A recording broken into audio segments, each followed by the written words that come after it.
Out of the trunk, the branches grow, out of them, the twigs. So, in productive subjects, grow the chapters. The crotch alluded to on a previous page deserves independent mention.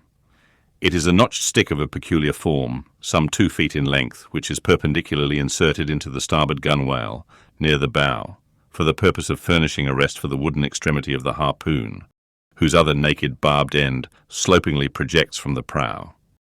Thereby the weapon is instantly at hand to its hurler, who snatches it up as readily from its rest as a backwoodsman swings his rifle from the wall. It is customary to have 2 harpoons reposing in the crotch, respectively called the first and second irons.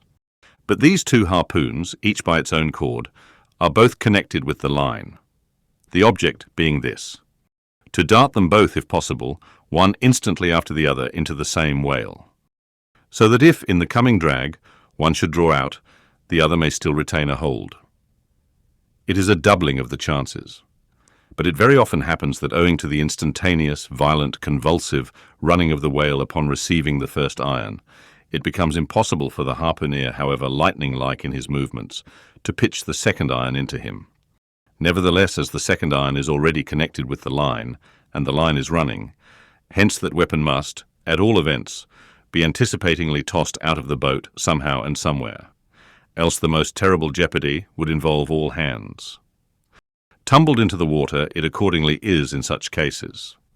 The spare coils of box line, mentioned in a preceding chapter, making this feat, in most instances, prudently practicable.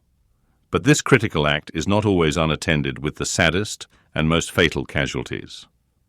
Furthermore, you must know that when the second iron is thrown overboard, it thenceforth becomes a dangling, sharp-edged terror, skittishly curveting about both boat and whale, entangling the lines, or cutting them, and making a prodigious sensation in all directions.